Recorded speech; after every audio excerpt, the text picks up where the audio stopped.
हमें सौभाग्य प्राप्त हुआ हो आपके देखने का, तो बताएं किसने देखा है आप में से आज आज सुबह वाला शो? सुमित जी, वागले साहब, हिमांशु जी, जय, राकेश जी, कुणाल जी। ओके, किसी की कोई विशेष टिप्पणी इस कार्यक्रम पे? जी सुमित जी। अनिल जी, बहुत बढ़िया शो था। पूरा 1 घंटे का मैंने देखा, 10:30 से 11:30 के बीच में। जिस तरह से अनिल जी आपने कवरेज किया है और जिस तरह से इस पॉइंट को, इस मुद्दे को उठाया है, मतलब बहुत बढ़िया पॉइंट है। और इस तरह की चीजें हो रही है, ये सब तक पहुंचना बहुत जरूरी था। और जिन लोगों को आपने बिठाया वो भी वहां पर अपने अपने फील्ड के एक्सपर्ट हैं और एक्सपीरियंस लोग थे। तो अगर वो लोग चोट खा सकते हैं, जो कि गिनती में 5% या 10% में आते हैं पॉपुलेशन में, करेक्ट। तो मेजर जो पब्लिक 70% 80% की आती है, वो तो किस हद तक चोट खा सकती है, ये देखने और समझने लायक था। तो मैं तो ये बोलूंगा कि जो रिपीट टेलीकास्ट आ रहा है, जिन लोगों ने नहीं देखा है उनको देखना चाहिए, सोशल मीडिया पे जाके देखे और समझे कि किस तरह का फ्रॉड या चीजें हो रही है जिससे आप बच सकते हैं। परफेक्ट जी। जय, बताइए आपका क्या ऑब्जर्वेशन? अनिल जी, पूरा ही शो देखो। और एक चीज है कि काफी लोग का ये फ्रॉड का बारे में अगर जनरली मैं सुनता हूं तो वो होता है कि आप ओटीपी शेयर मत कीजिए। इंपॉर्टेंट चीज ये थी अनिल जी कि ओटीपी के बगैर भी फ्रॉड हो सकता है। वाया फोन हैक हो जाता है कि आपका कोई दूसरा सोशल मीडिया अकाउंट हैंडल आपका जो है वो हैक हो जाए, कि जीमेल हैक हो जाए, आपका ईमेल हैक हो जाए। So through any other mode also apart from OTP hacking हो सकती है और फ्रॉड हो सकता है। अनिल जी, ये बहुत ही इंपॉर्टेंट था।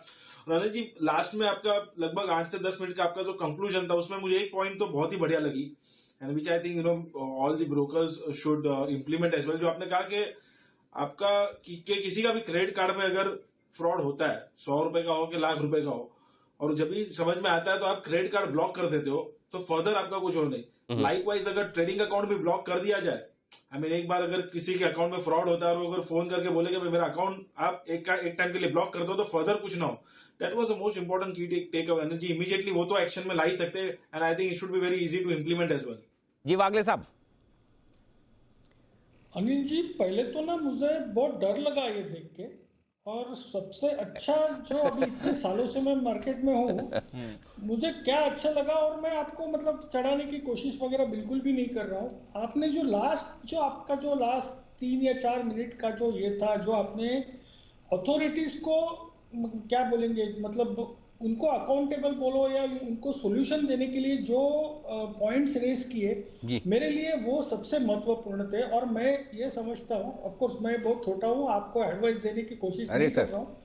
आपको आपको ये फॉलो अप करना है और ये और थोड़ा सा पुश करना है, इतनी मेरी आपको रिक्वेस्ट रहेगी। 100%। ये पब्लिक इंटरेस्ट में रहेगा। बिल्कुल बिल्कुल वागले साहब, आपकी बात सर आंखों पर। और हम एक्चुअली शो के बाद हम बैठे भी थे, वो जो लोग आए थे, और मैं यही बात कर रहा था उन सब लोगों से कि आप चिंता न करें, हम इस पर फॉलोअप शो भी अगर ज़रूरत होगा हम ज़रूर करेंगे। क्या प्रोग्रेस कैसी क्या होती है। चोपड़ा साहब भी कुछ कहना चाहते हैं? जी चोपड़ा साहब। अनिल जी, हमने ये देखा कि बैंकिंग में पिछले 15 सालों में बैंकिंग ने बहुत इन्वेस्टमेंट किया है अपनी सिक्योरिटी सिस्टम्स पे। मेरे एक मित्र हैं ऑस्ट्रेलिया में फ़िलहाल, वो एक एथिकल हैकर हैं, और वो काफ़ी बड़े-बड़े बैंकों के साथ काम करते हैं, विश्व स्तरीय बैंकों के साथ काम करते हैं उनकी सिक्योरिटी लेयर्स को बढ़िया करने के लिए। तो इसी प्रकार की इन्वेस्टमेंट ब्रोकर्स को भी करनी चाहिए। इस पिछले 2 सालों में ब्रोकर्स ने बहुत मलाई काटी है, और इसका खर्चा करना चाहिए ताकि जो निवेशक हैं, जो बेचारे छोटे निवेशक हैं, उनका पैसा सुरक्षित रहे, और एक मल्टीपल लेयर सिक्योरिटी पे काम करना चाहिए। आपने ये जो इशू उठाया है, ये बहुत ही इम्पोर्टेंट है। और बिलीव मी, क्योंकि हम लोग तो सुबह शाम मार्केट में रहते हैं, मगर अच्छे खासे लोग जो आपने वहाँ पे बिठा के भी रखे थे, जो 20-20 साल से 25-25 साल से इन्वेस्ट कर रहे हैं, बहुत लोगों को पता ही नहीं होता कि किस तरीके का अगर उनका अकाउंट सिक्योर है कि नहीं। तो मुझे लगता है ब्रोकिंग फ्रेटर्निटी को एक अमाउंट, अच्छा खासा अमाउंट इन्वेस्ट करना चाहिए मल्टी लेयर सिक्योरिटी के लिए, ताकि ये आसानी से हो ना पाए। जिस तरीके से बैंकिंग ने काफ़ी इंप्रूवमेंट्स करे हैं, जो ऑनलाइन ट्रांजैक्शंस बढ़ी हैं, तो अब काफ़ी सिक्योर मानी जाती हैं। अभी भी बदमाशियाँ होती हैं, फ्रॉड्स होते हैं, मगर फिर भी ब्रोकिंग अभी मुझे लगता है काफ़ी पीछे है। और ब्रोकिंग कंपनीज़ को को काफ़ी इन्वेस्टमेंट करना होगा मल्टी लेयर सिक्योरिटी के लिए। तो आपने बहुत अच्छी मुहिम उठाई है अनिल जी, और आई थिंक इसको कंटिन्यू करना चाहिए जब तक ब्रोकर्स की आंखें ना खुलें। जी बिल्कुल। हम इसको बराबर इस मुहिम को आगे बढ़ाएंगे। कुणाल जी की विशेष टिप्पणी बताएं सर।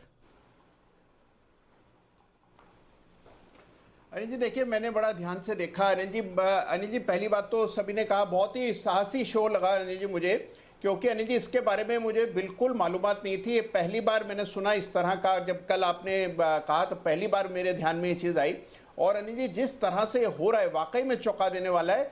एक बात केवल मैं कहना चाहता हूँ अनिल जी, जो ये कई सारे लोगों के साथ ये हुआ कि उनके खातों में जो out of the money options, illiquid options खरीदकर नुकसान क्रिएट किया गया है अनिल जी, तो अनिल जी अगर इसकी तहकीकात की जाए तो जो काउंटर पार्टी होगी, यानी कि जिसको बेनिफिट हुआ है जी, उसकी अगर आइडेंटिटी पता लग जाए तो बड़ी आसानी से पता लग सकता है कि इसमें फायदा किसको हुआ है। तो अनिल जी फिर ये पता लगाया जा सकता है कि पता लग रहा है, पता लगाना तो अनिल जी उसकी जांच होनी चाहिए। तो मुझे बिल्कुल वो कुणाल जी आप सही कह रहे हैं, वो बहुत आसान काम है और बहुत तुरंत ही हो जाता है कि किस ब्रोकर के यहाँ से किस अकाउंट में, और वो पता भी चल गया है और जिन जिनका टाइमली पता चला उनके पे आउट भी रोके गए। लेकिन दिक्कत क्या है, पे आउट तो रोक दिए, लेकिन पे आउट रोकना सोल्यूशन नहीं है। सोल्यूशन क्या है, जिस आदमी के अकाउंट से शेयर बिका है, ठीक है, उसको तो पैसे मिले।